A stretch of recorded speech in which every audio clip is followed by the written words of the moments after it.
The NXT women's division, people online are saying it's the best division in wrestling. I don't agree with that. Definitely, It's definitely it's not. definitely Definitely not. not. I feel that it is the most, I don't know, like vital, a lot of vitality in there and a lot of talent for sure. But I don't Mhm. think it's the best Women's division, division? women's division. It is stacked with amazing superstars, like who already have a name for themselves coming into mainstream wrestling in America. So you got Julia, Stephanie Vaquer, and they just got Zarya, who is also known as Delta from Riot City Wrestling. So add that to the already stacked women's roster or diverse women's roster that you have in That's NXT. that's a better way to put it. I Yeah. wouldn't say stacked unless you're just talking about how big their butts are. But yeah, NXT, man. NXT. yeah. So I feel that their women's roster is it's good, got a lot of potential. Hopefully, HBK cooks it the right way. What do you guys think? I have a quick. Yeah. So, like I said, popping up and now, I'm seeing that for next week's gonna be a 10 women's tag match. Yeah. You know, and it seems to be what a lot of the new people that come in into NXT on the same side versus some of the older, well, I guess The more of heels, NXT, Veterans. The the yeah, veterans of veterans. veterans. NXT. They're the You Yeah. know, veterans in NXT. and Senior so class.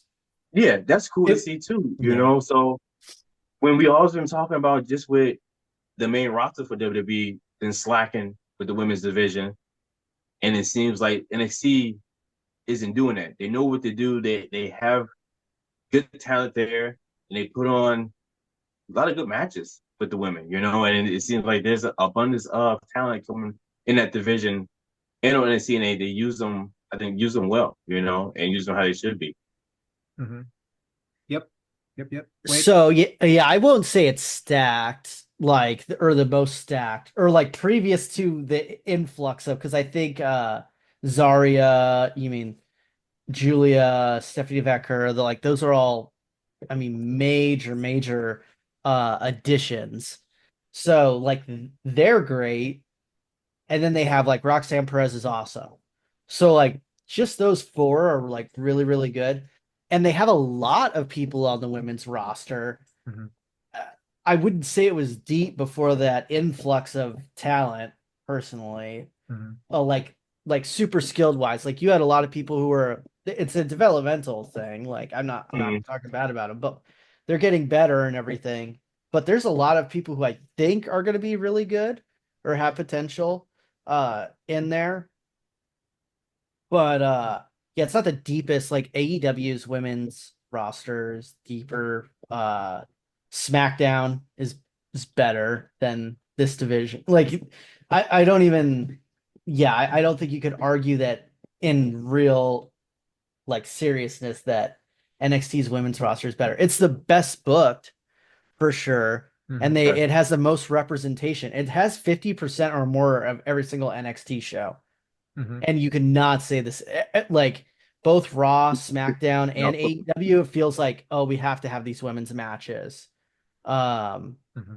and like AEW had some good women's stories, but they're still like Collision will have a bunch of women's matches, but that's because no one watches Collision. And then they only put one on Dynamite, and then Raw is terrible right now for women. So Yeah. Hmm. yeah, I think they're Yeah, doing a one match great on Raw, I job think. booking. Yeah, booking these girls. So and developing them. I see like really good improvement for them. So yeah. And also, I like that, like you say too, like it's diverse. You got women of all different like looks and shapes Hmm. and backgrounds and Hmm. styles. You know, all in they're developing different characters. You know, Hmm. like I don't feel like they're two of them are the same. You know, um, they might do similar stuff. They might shake it the same, but when it first like that's like character work, they they all are different, and I think that Yeah. that's great because then it just shows. I feel like maybe if you are a young girl that looking into get into wrestling, you can look at NXT and you can possibly find someone there that represents you and actually see them get ticked versus like say the main roster on WWE. Hmm. Yeah. Like Yep. a Ren Sinclair is someone she's like newer on NXT and they've let given her she's gotten TV time, and gotten to work on her character. And now she's like made a group that was really boring, to Hmm. be honest. Like one of my favorite groups in NXT with like her addition and just being like kind of silly and dumb. But like, I don't know. They do a really good job giving the women spotlight in that. So wrestling skill wise, not Nope. probably the best, Mm. but like actual representation of women's wrestling, it's Yeah. by Mhm. far the best. Yeah. And developing talent all at the same Yep. time. And Yeah. personality too. So Yeah. that's good. I mean, look at Lash Legend and Jakara. They've been on Yeah, SmackDown like 3 or 4 weeks in a row yep. without an official call up, right? So and they're putting him up against Jade and Bianca. So anyway, that is our 3 count for this episode. Let us know what y'all think about the NXT women's division. Is it the best? Is it the deepest? Is it most diverse? What do you guys think? And what do you think about the Wednesday Night Wars of next week? Who do you think is going to come out on top? I think NXT think by we know, but some shenanigans, or maybe it's a time that you check out AEW, just to see what they're going up against.